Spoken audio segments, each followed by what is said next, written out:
tell you what. So you want me to describe the city to you or what I like about the city, or how do you want to do this? Yeah. Talk about both and then say this or that, like the pros, the cons, and then your decision. I work and kind of real close live to both of these communities, so I know them very well. Drive through Elk River frequently, Rogers frequently. I do business in both cities. I would say if you were looking for a city with a small town feel, but yet close to the Twin Cities, it would be Elk River. It has an old, like, kind of charming downtown. One of my favorite restaurants in the Twin Cities, Daddy-O's, it's up there. It used to be Little Brooklyn over in Brooklyn Center. They moved up there. So I meet some of my buddies up there, my brothers sometimes up there for lunch. It also has a newer amenities on the other side.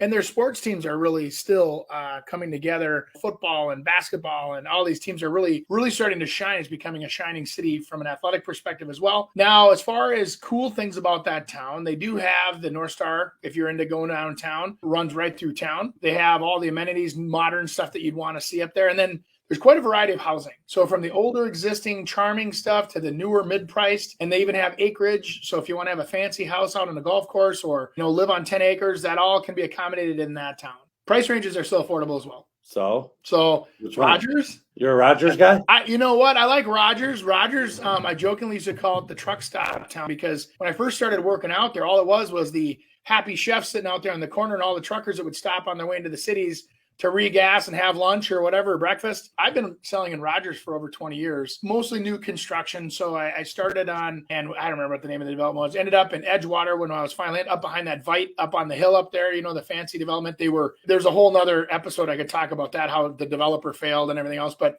sold a lot of houses in Rogers over the years. It's a great value, and it's very hit or miss. It was very, interestingly enough, back in the day, not so much today, but back in the day, it was very like hot or cold based on gas prices. So people that didn't want to commute wouldn't go as far as Rogers, but people that wanted to be just a little farther out of the city hustle and bustle, Rogers has the same thing. Charming city, charming downtown. Granted, there's a freeway running through the middle of it, but that's okay too. It just brings a lot of commerce to the area, brings a lot more, cars driving by to buy their widgets and keeps those stores and business up there to easy access, So if I was going to buy something more in the $1 million range, which city do you think I should go to?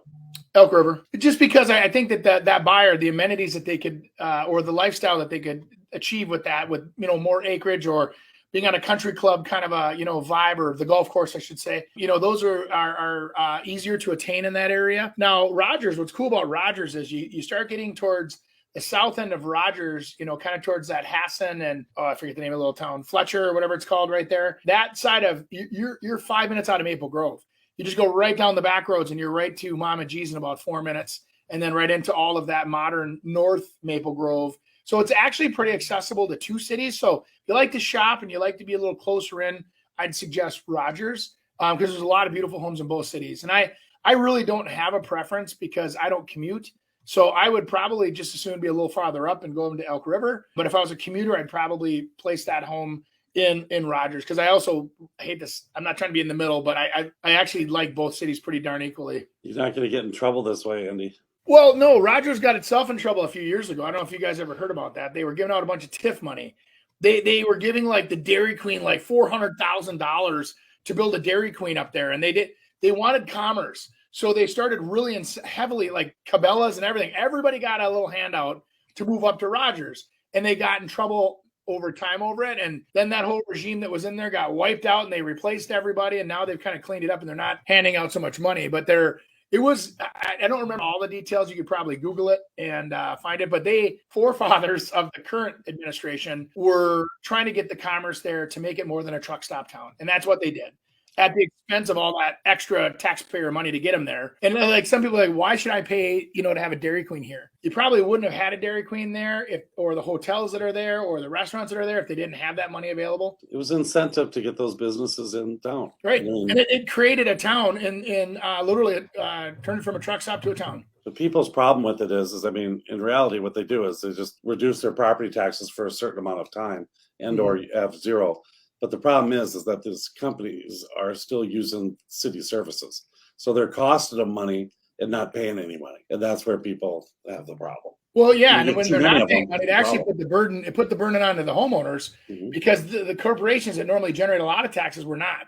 So I don't know if we're quite at that 20-year window yet, but I think it was like a 20-year window where they were forgiven, and now they are kicking in. And so now I don't know. It'll be interesting to see if they can stay afloat, some of those businesses. Yeah. You start adding 50,000, 40,000 a year in taxes onto a business, that takes away all their profit real fast and makes it maybe not as exciting to stay.